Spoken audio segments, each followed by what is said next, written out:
सर्व आदिवासी समाज के जो प्रत्याशी हैं अकबर राम कुर्राम हमारे साथ मौजूद हैं और कुछ देर पहले ही उन्होंने अपने मत का उपयोग किया है। सीधे उन्हीं से बातचीत करते हैं।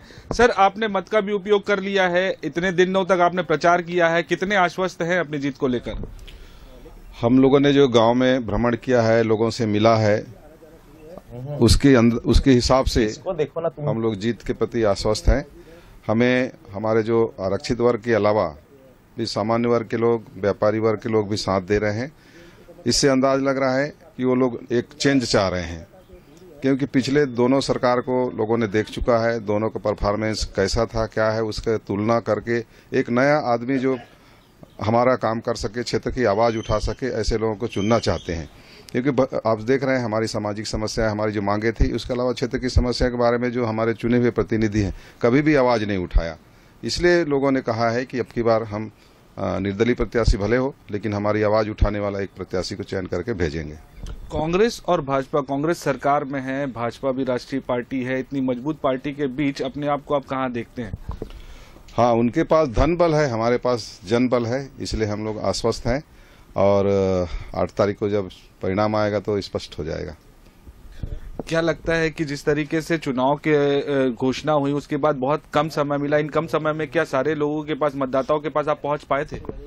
नहीं, हम लोग ने हर व्यक्ति के पास पहुंच नहीं पाए हैं, लेकिन कहीं न कहीं हम उनके पास संदेश पहुंचा चुके हैं। हर व्यक्ति के पास संदेश पहुंचा चुके हैं कि हम किस लिए लड़ रहे हैं, हम और क्या चाहते हैं। इस बात को प्रत्येक मतदाता के पास, उनसे कहिए कि सर्व आदिवासी समाज जो है उसके वोट पर आप बात कर रहे हैं कि उनका वोट आपको मिलेगा, लेकिन सबसे बड़ी बात यह है कि कांग्रेस का यह कहना है कि भारतीय जनता पार्टी ने आपको खड़ा किया है, भारतीय जनता पार्टी का कहना है कि कांग्रेस ने आपको खड़ा किया है। केवल सर्व आदिवासी समाज के वोट के भरोसे चुनाव जीत जाएंगे अकबर राम? सर्व आदिवासी समाज और आदिवासियों के वोट के भरोसे जो है आप चुनाव लड़ रहे हैं, लेकिन कांग्रेस का एक आरोप जो लगा है कि भारतीय जनता पार्टी ने सपोर्ट किया है आपको और भारतीय जनता पार्टी ने जो है आपको खड़ा किया है, ये आरोप कांग्रेस लगा रही है। अब राजनीतिक पार्टियों का आरोप प्रत्यारोप तो चलते ही रहता है, लेकिन हमें पता है, हमारे अंतरात्मा को पता है कि किसने सपोर्ट किया है, नहीं किया। हमें सपोर्ट सिर्फ जनता ने किया है, कोई बीजेपी या कांग्रेस ने किसी ने नहीं किया है। क्या लगता है कि सर्व आदिवासी समाज के बैनर के तले आप खड़े हुए हैं, तो क्या सारे आदिवासी एकजुट होकर आपको समर्थन देंगे? क्योंकि कहीं न कहीं कांग्रेस और भाजपा में भी बटे हुए हैं आदिवासी। हाँ, ये बात सत्य है। कहीं न कोई आदमी जो है अपने विचारधारा में किसी न किसी पार्टी से प्रभावित रहता है। हम लोग भी पहले कांग्रेस ही थे, लेकिन हमारा मोहभंग क्यों हुआ?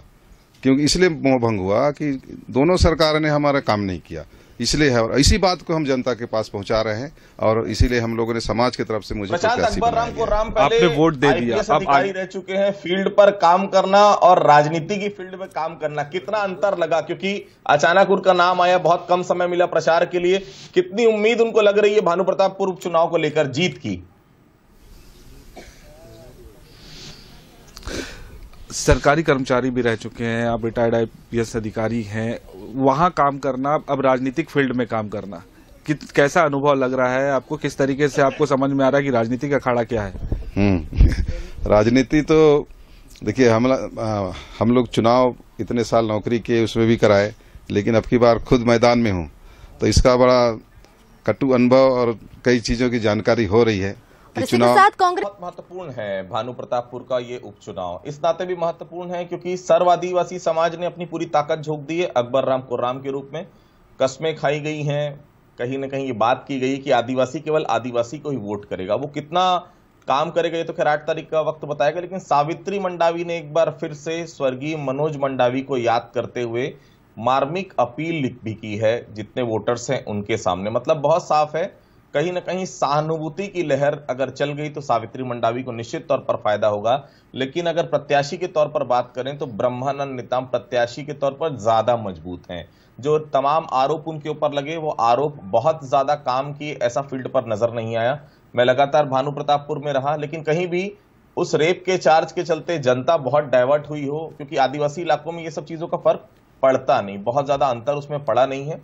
सबसे महत्वपूर्ण चीज है कि समीकरण क्या कहता है। देखिए, लगभग 1,96,000 मतदाता हैं, जिसमें महिला मतदाताओं की संख्या 1 लाख से ज्यादा है, पुरुष मतदाताओं की संख्या कम है। मतलब साफ है, महिलाएं जो हैं कहीं ना कहीं डिसाइडिंग फैक्टर हैं। अब ये महिलाओं का जो वोट है वो किस तरफ जाएगा, ये देखने वाली बात होगी। और सबसे बड़ी बात है आरक्षण को लेकर जो बड़ा नुकसान हो रहा है, वो विधेयक लाने के बाद, विधेयक पारित होने के बाद कितने आदिवासी सरकार से संतुष्ट हो पाते हैं, ये एक बड़ा चैलेंज होगा सरकार के लिए। फिलहाल प्रशांत मेरे साथ जुड़े हुए हैं। प्रशांत, बातचीत आपने की अकबर राम कुर्राम से, क्या स्थिति अभी लग रही है वहां पर? मत का जी, लगातार यहाँ पे मतदाता पहुंच रहे हैं। आप इस ओर देख सकते हैं कि यहाँ सुबह से ही भीड़ लगनी शुरू हो गई है। और सबसे महत्वपूर्ण ये है, सर्व आदिवासी समाज के जो प्रत्याशी है अकबर राम कुर्राम, उनका ये मतदान स्थल है, यहाँ वो रहते हैं। ऐसे में कहीं ना कहीं ये बिल्कुल माना जा रहा है कि इस पोलिंग बूथ और इस इलाके में कहीं ना कहीं उनका थोड़ा सा ज्यादा जो है वो वर्चस्व दिखेगा। कुछ मतदाता यहाँ पे हैं, उनसे पूछते हैं क्या लग रहा है कि किसको जीतना चाहिए। अब मतदान है, आप लोग किसको जो है अपना वोट देंगे?